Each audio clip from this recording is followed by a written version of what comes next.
Si aujourd'hui tu es en train d'intégrer l'IA dans ton entreprise, il y a de grandes chances que tu fonces droit dans le mur, comme c'est le cas pour la plupart de celles qui le font. Et aujourd'hui, mon objectif dans cette vidéo, c'est d'expliquer comment éviter ça et comment intégrer correctement l'IA. Et là, je ne te parle pas de gadgets qu'on peut voir sur YouTube, etc. Comment créer une vidéo 100% IA, etc. Je te parle de vrais process pour des entreprises qui veulent réellement bénéficier de l'IA sur des choses concrètes et qui ne sont pas juste des gadgets.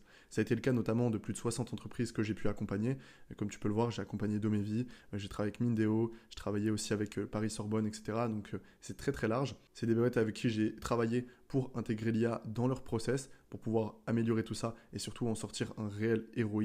Donc c'était pas juste du gadget, c'était vraiment des solutions qu'on a mis en place pour eux qui leur permettent soit de gagner du temps, soit de gagner de l'argent, même si le temps en réalité ça se convertit en argent. Et donc c'est pour ça qu'aujourd'hui je me permets de vous faire cette vidéo, c'est parce que je vais vous expliquer comment vous allez pouvoir réellement profiter de cette opportunité IA pour votre entreprise en intégrant correctement cette technologie, ce qui n'est pas le cas de la plupart des gens aujourd'hui en entreprise. Et pour ça, dans cette vidéo, on va passer par plusieurs étapes que j'ai notées juste ici. La première, on va voir comment repérer les vrais freins qui ralentissent ton entreprise. Donc aujourd'hui, tu as sûrement des problématiques que tu ne connais pas forcément et je vais t'expliquer exactement comment est-ce que tu peux les trouver. Vérifier si elles sont automatisées par l'IA, qui va être notre point 2, donc identifier celles qui pourront être déléguées ou automatisées et lesquelles, bien évidemment, tu ne pourras pas non plus automatiser. Et enfin, je te parlerai également de comment est-ce que tu peux créer ces process, comment est-ce que tu peux aller les tester et comment est-ce que tu peux faire pour les améliorer en continu. Parce que c'est là la clé de l'IA aujourd'hui, c'est qu'on réussit rarement à déléguer un process à l'IA du premier coup. Très souvent, ça demande de l'itération et c'est à partir de là que la plupart des entreprises s'arrêtent et donc échouent à intégrer l'IA. Mais dans cette vidéo, je vais te donner toutes les clés pour que justement tu ne fasses pas partie de ces entreprises et que tu réussisses à implémenter l'IA. Donc la première chose pour identifier les freins de ton business, c'est très simple, c'est déjà qu'il ne faut pas tomber dans les fameux gadgets IA que vous pouvez voir partout sur YouTube, sur Instagram, peu importe, qui sont juste des gadgets. En fait, ça ne vous fait pas réellement gagner plus d'argent ou plus de temps. Souvent, c'est des trucs où vous vous dites « Ah ouais, ça pourrait être cool que j'ai ça ». Mais quand vous regardez de plus près, ça ne fait pas progresser votre entreprise. Et c'est là le problème, c'est qu'aujourd'hui, il y a très peu de solutions qui fonctionnent sur YouTube, tout simplement parce que ça demande énormément de personnalisation, énormément de sur-mesure pour réellement s'adapter à votre business. Et c'est là toute la complexité quand on décide d'intégrer l'IA. C'est aussi là la complexité quand on décide d'utiliser un SaaS ou un outil. On a besoin toujours de sur-mesure, on a besoin de quelque chose qui s'adapte à nous. Et justement, à la fin de cette vidéo, je vais vous expliquer comment est-ce que vous pouvez régler l'une de ces plus grosses problématiques depuis très peu de temps maintenant. Et l'un des deuxièmes points, ça va être tout simplement que il va falloir regarder si actuellement, la solution IA que vous essayez d'implémenter règle une de vos plus grosses problématiques. Et deuxièmement, si cette problématique, une fois réglée, vous permettra de gagner plus d'argent ou plus de temps équivaut à plus d'argent. C'est vraiment les règles de base, parce que si ce n'est pas le cas, ça veut dire que c'est un gadget, comme je vous l'ai dit. Donc il n'y a pas besoin de l'intégrer, il n'y a pas besoin d'investir du temps, il n'y a pas besoin d'investir de l'argent sur ce type de solution. Maintenant, vous allez sûrement me demander, Evan, comment est-ce qu'on fait pour savoir c'est quoi les freins de mon business, parce que moi j'ai l'impression que tout roule plutôt bien. C'est pas forcément le cas pour tout le monde, mais la plupart des entreprises aujourd'hui n'ont pas forcément le nez dans chacun des process qui peuvent être optimisés et qui pourraient leur apporter énormément d'argent. Donc comment est-ce qu'on fait pour aller identifier vraiment tous ces petits freins, tous les éléments en fait qui pourraient être réglés ou aidés ou accompagnés par l'IA pour aller plus vite ou tout simplement obtenir des meilleurs résultats? La réponse à ça, elle est très simple, il vous suffit de demander aux personnes concernées. Vous allez me dire, oui, mais comment est-ce que je fais pour savoir si cette personne a un problème? En fait, votre objectif, ça va être d'aller soit faire un formulaire, soit envoyer un message, etc., à tous les membres de votre entreprise, et leur demander c'est quoi les tâches les plus répétitives qu'ils font, c'est quoi les tâches sur lesquelles ils ont des problématiques en ce moment, qu'est-ce qui bloque actuellement dans le process actuel, est-ce qu'il y a des éléments sur lesquels ils ont des manques de budget, en fait, allez poser toutes les questions techniques, donc toutes les questions qui à problème en fait, qui vont pouvoir vous permettre d'aller faire émerger les problèmes. Une fois que vous avez récupéré en fait toutes ces réponses-là, vous allez utiliser l'IA, lui faire analyser toutes les réponses, et lui demander de faire ressortir les grosses problématiques. Parmi ces grosses problématiques, vous allez ensuite lui demander de faire ressortir uniquement celles qui ont un gros ROI, donc un gros retour sur investissement, si elles sont résolues. Et à partir de là, vous avez les problématiques qu'il faut régler, et surtout celles qui vont vous permettre d'en tirer de réels bénéfices pour votre entreprise.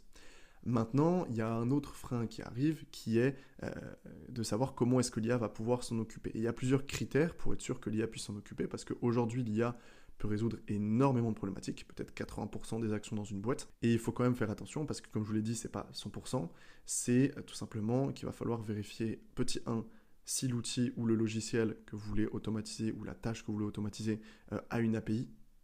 Donc une API, c'est ce qui nous permet d'interagir, ce qui permet à l'IA de s'y connecter. Ou tout simplement si ça ne dépend pas d'un outil ou un logiciel, dans ce cas-là, on s'en fout de l'API parce qu'il n'y en a pas besoin. Ça, c'est le premier critère, parce que si ce n'est pas le cas, malheureusement, l'IA ne pourra rien faire pour vous. Aujourd'hui, c'est l'un des critères les plus importants. Le deuxième, c'est est-ce que le process est toujours le même? Et là, je ne vous parle pas d'avoir toujours le même résultat, je vous parle vraiment d'avoir toujours le même procédé.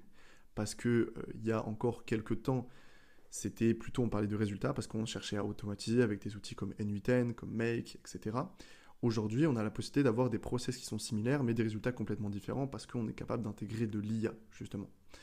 Donc, il faut savoir si le process est toujours le même. Si oui, donc si vous avez la réponse qui est oui à ces deux questions, bien joué, votre process est automatisable, et en plus de ça, avec la question qu'on s'est posée juste avant, il a également un gros retour sur investissement s'il est automatisé. Et donc maintenant, vous allez vous demander comment est-ce qu'on fait pour pouvoir créer tout ça, comment est-ce qu'on fait pour l'améliorer, comment est-ce qu'on fait pour tester ce système, ce process avec l'IA. Et surtout, qui doit s'en occuper? Parce que oui, ce n'est pas vous qui allez vous en occuper, ce n'est ni une agence, ni un freelance, ni un SaaS, parce que ces personnes-là, ça prendrait beaucoup trop de temps qu'elles se mettent dans le process en question. Ça prendrait beaucoup trop de temps de comprendre toutes les complexités, de comprendre tous les petits détails. Et ça vous prendrait sûrement plusieurs semaines, plusieurs mois, et ça vous coûterait beaucoup d'argent d'implémenter ce type de solution. Alors comment est-ce qu'on fait pour que, justement, on puisse intégrer l'IA, on puisse bénéficier de tous les avantages de l'IA, on puisse aller chercher et régler ces freins pour en sortir un réel retour sur investissement? Eh bien, tout simplement, c'est à vos employés d'aller faire le travail. Et vous allez me dire, mais Evan, ils n'ont pas le temps, ou ils vont pas vouloir, ou ça va être trop compliqué de tout se apprendre à utiliser N8N, les automatisations, etc. Et puis surtout, c'est compliqué, vous allez vous embrouiller. La première chose, c'est que ce qu'il faut comprendre, c'est que l'IA, comme toute nouvelle employée, en fait, elle va devoir se former, elle va devoir être éduquée pour pouvoir réaliser correctement un process. C'est la même chose que tout employé. Littéralement, l'IA, vous pouvez la comparer à un employé. Donc, qui de mieux que l'employé lui-même va pouvoir enseigner et superviser l'IA? C'est la personne qui fait littéralement le process des dizaines de fois, voire des centaines de fois, voire des milliers de fois, chaque jour, chaque année, chaque mois. Qui de mieux que cette personne pour instruire l'IA? Il n'y en a pas. Je vous le dis d'avance, la réponse est il n'y en a pas. Et si vous avez un peu de raisonnement derrière, je pense que vous en venez à la même conclusion. Donc, je reviens sur la problématique que j'ai citée juste avant. Comment est-ce qu'on fait pour apprendre à tout le monde comment utiliser l'IA? Vous allez me dire, mais c'est impossible. On ne peut pas. On ne peut pas payer des formations N8N, Make, sur l'IA, ChatGPT, etc. à tout le monde. Et c'est là que, depuis un certain temps, ça devient extrêmement fort. Et chez les entreprises chez qui je l'ai fait, ça a complètement changé parce qu'on n'est plus aujourd'hui obligé de maîtriser N8N, on n'est plus aujourd'hui obligé de maîtriser Make, on n'est plus obligé de maîtriser tous les logiciels, etc. Aujourd'hui, il vous suffit de maîtriser un outil qui est Claude Code. Claude Code, qu'est-ce que c'est? C'est un outil, vous en avez sûrement déjà entendu parler, mais c'est un outil qui vous permet de discuter avec une IA, et cette IA est capable de prendre les actions nécessaires. Elle est capable d'aller faire les connexions elle-même, elle est capable de réaliser les actions, de faire des appels API, de déclencher X ou Y chose, de programmer une automatisation. Elle est capable de tout faire à votre place, et surtout à la place de vos employés.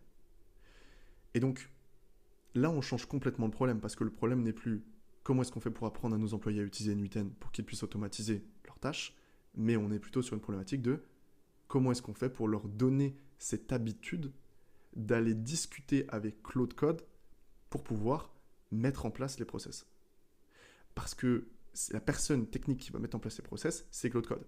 Donc tout ce qu'a à faire votre employé, c'est de discuter avec Claude Code pour lui donner les connaissances et les subtilités des systèmes et des process que vous voulez régler.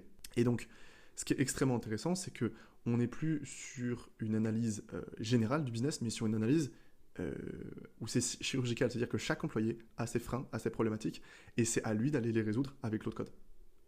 Et là, en fait, au lieu de vous dire on va virer des employés pour les remplacer par l'IA, c'est on va faire devenir nos employés des super employés grâce à l'IA. Et donc ça, c'est beaucoup plus acceptable et c'est beaucoup plus simple de faire comprendre ça aux employés. Et je vous garantis que c'est beaucoup plus simple de faire accepter ce type de process quand c'est pas pour remplacer de l'humain. Donc maintenant, comment est-ce que ça marche d'aller instruit entre guillemets Claude Code pour qu'il soit en capacité de faire tout ça.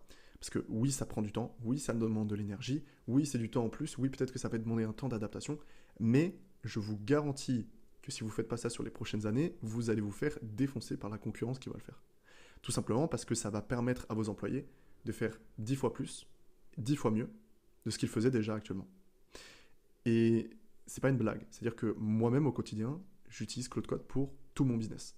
Et c'est ce que j'ai enseigné aussi à des dizaines et des dizaines de personnes dans les formations dans lesquelles je suis intervenu. C'est ce que j'ai enseigné aussi et mis en place chez des dizaines et des dizaines d'entreprises, comme je l'ai dit auparavant. C'est vraiment une révolution pour le coup. Ça change complètement la façon et la manière dont on travaille. Donc, comment est-ce qu'on fait pour enseigner tout ça à Claude Code? La première chose, ça va être de lui expliquer ce que fait votre entreprise, qu'il ait du contexte sur votre entreprise. La deuxième, ça va être de lui donner les ressources nécessaires, vos process, les éléments que vous voulez automatiser, etc. Et ensuite, la troisième étape, ça va être de connecter vos outils à Claude Code pour qu'il puisse prendre lui-même les actions et qu'il puisse effectuer les clics lui-même. Ce qui change complètement de juste utiliser Claude et ChatGPT, qui sont complètement différents.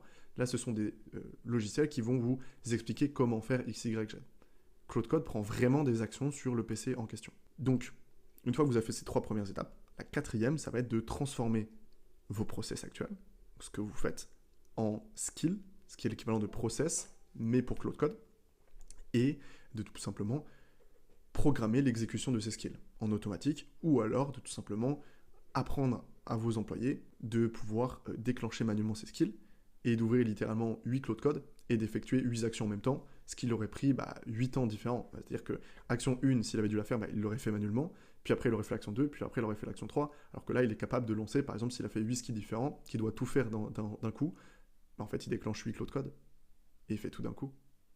Donc quand je vous dis qu'il est en capacité de faire littéralement 10 fois plus de travail, 10 fois mieux, c'est qu'il se transforme plus, enfin il est plus vraiment employé, mais il est manager de son Claude Code. Et c'est ça ce qui est très fort.